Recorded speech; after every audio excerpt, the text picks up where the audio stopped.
రుమేనియా దేశం అది కమ్యూనిస్ట్ దేశం కాబోతా ఉంది. కాబోతా ఉంటే హోమ్ చర్చెస్ ఉండేవి, చిన్న చిన్న గృహ సంఘాలు. ఆ సంఘాల్లో వారంతా కూర్చుంటే వాళ్ళ పాస్టర్ గారు వచ్చి ఇలా అన్నాడట, మన దేశం కమ్యూనిస్ట్ కాబోతున్నది, కనుక మనకు వాక్యం ఉండదు, మనల్ని అందరినీ జైల్లో పెడతారు అని ఏడుస్తున్నాడట. ఏడుస్తుంటే ఒక చిన్న పిల్ల, అమ్మ చెల్లెలు వినండి, 9 years ఏమండి పాప నిలబడి, అంకుల్ ఎందుకలా ఏడుస్తున్నారు అంది. అదేనమ్మా, వాక్యం మనకుండదు, బైబిల్ కాల్ చేస్తారు, మన దగ్గర నుంచి బైబిల్ తీసేసుకుంటారు, మన జైల్లో పెట్టేస్తారు, అందుకు ఏడుస్తున్నానంటే ఆ పాప నిందట, అంకుల్ అంతగా ఏడుస్తారు ఎందుకు అంకుల్, బైబిల్ లేకపోతే ఏమైంది, నేను ఒక పుస్తకం కంఠస్థం చేస్తాను, ఆ పిల్లను ఒక పుస్తకం కంఠస్థం చేయమనండి, మీరు ఒక పుస్తకం కంఠస్థం చేయండి, మీరు ఒక పుస్తకం కంఠస్థం చేయండి, మనమంతా జైల్లో ఉంటే అప్పుడు మన జైల్లో కూర్చుని ఒకరి దగ్గర నుంచి ఒకరు వాక్యం చెప్పుకోవచ్చు కదా అంకుల్, ఏడవడం ఎందుకు అందట. ఆ రోజున రుమేనియా దేశపు చర్చ్ దేవుని వాక్యాన్ని కంఠస్థం చేయడం నేర్చుకుంది. ఇంకొక మాట చెబుతాను వినండి ప్రియులారా, ఇంకొక మాట చెబుతాను వినండి. ఒక దైవజనుని ఎరుగుదును, ఆయన తన సంఘంలో జరిగిన విషయాన్ని బయోగ్రఫీ ఇలా రాశాడు. వాళ్ళ చర్చిలో ఒక నేవీ సోల్జర్ ఒక ఆయన ఉన్నాడు. అతను ఉద్యోగ కాలంలో చాలా బిజీగా ఉండి అతను రక్షణ లేక ఎట్లట్లో బతికినాడు. ఉద్యోగం నుంచి రిటైర్ అయిన తర్వాత మారు మనసు పొందాడు, వాక్యం చదవాలనుకున్నాడు. ఆయన నేవీలో ఉన్నప్పుడే కొన్ని యుద్ధాల్లో ఉండడం వలన తనకి చాలా శరీరానికి దెబ్బలు తగిలాయి, శరీరం కొంచెం క్షీణించింది. ఇప్పుడు నెమ్మదిగా అతను లోపల వచ్చేసిన జబ్బుల వలన కంటి దృష్టి ఆయన కోల్పోయాడు, కళ్ళు కనబడడం లేదు, కానీ వాక్యం చదువుకోవాలనుంది, ఎట్లా మరి అని అనుకున్నాడట. అనుకొని వెంటనే గుడ్డి వాళ్ళకి బైబిల్ ఉంటుంది కదా, బ్రెయిలీ లిపి, ఆ బ్రెయిలీ లిపిని చదువుకొని నేర్చుకొని ఆ అక్షరాలు తడుముతా వాక్యం చదవడం మొదలు పెట్టాడు. వింటున్నారా ఈ మాట?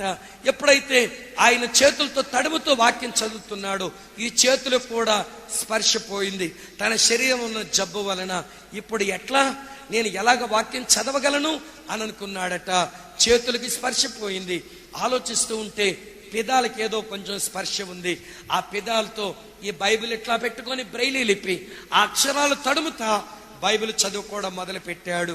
ఈ పెదాల స్పర్శ కూడా పోయింది.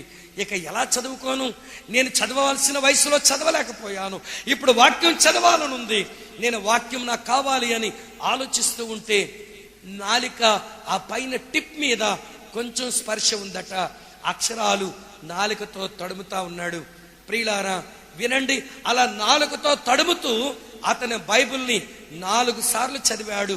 ఈ 4 సార్లు చదివిన తర్వాత అతని బైబిల్ వాళ్ళ పాస్టర్ గారు చూస్తే బైబిల్ అంతా ఎర్రగా కనబడుతున్నాయి అక్షరాలు. కారణం అతని నాలుకలో నుంచి కారిన రక్తముతో అక్షరాలన్నీ నిండిపోయినాయి, అక్షరాలన్నీ నిండిపోయినాయి.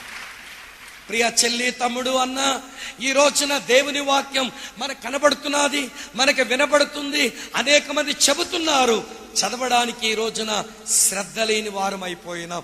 దేవుని వాక్యాన్ని చదవండి, దేవుని వాక్యాన్ని ప్రేమించండి, మీ జీవితంలో సజీవమైన రాళ్ళవలే చెక్కబడతారు. నేను ఒక మాట నా ప్రభు మహిమ కొరకు చెబుతున్నాను. నేను స్టూడెంట్స్ మినిస్ట్రీలో ఈయూలో రక్షించబడ్డాను, ఈయూ గ్రాడ్యుయేట్గా పెరిగాను. తర్వాత దేవుని వాక్యం నేర్చుకోవడం మొదలు పెట్టాక దేవుని వాక్యం అంటే పిచ్చొచ్చింది నాకు. నిజమే, నాకు దేవుని వాక్యం అంటే పిచ్చి. ప్రభు మహిమ కొరకు చెబుతున్నాను.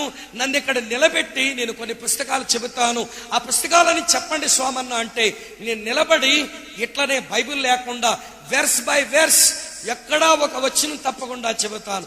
రోమా పత్రిక 16 అధ్యాయాలు చెప్తాను, గలతీ పత్రిక 6 అధ్యాయాలు చెప్తాను, హెబ్రీయులకు రాసిన పత్రిక 13 అధ్యాయాలు చెప్తాను, 1 యోహాను పత్రిక అంతా చెబుతాను, పెంటెటుక్ పంచకాండాలు, లేవి కాండములో కొన్ని అధ్యాయాలు తప్పించి కొన్ని అధ్యాయాలు చెబుతాను, కీర్తనలు దాదాపు చాలా చెబుతాను బైబిల్ చూడకుండా.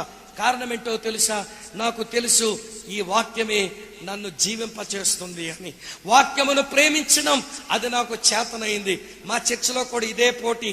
ఏంటో తెలుసా, మా దగ్గర పోటీ యవనస్తులు, అన్నా నేను 1 యోహాను కంఠస్థం చేశాను, అన్నా రోమన్స్ కంఠస్థం చేశాను, అన్నా నేను మత్తయి సువార్త కంఠస్థం చేశాను.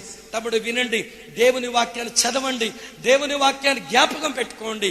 మీరు ఎంత యోగ్యులవుతారో మీకు ఒక ప్రాక్టికల్ ఇలస్ట్రేషన్ చెప్పి నా టైం అవుతుంది, నేను ముగింపుకు వస్తాను.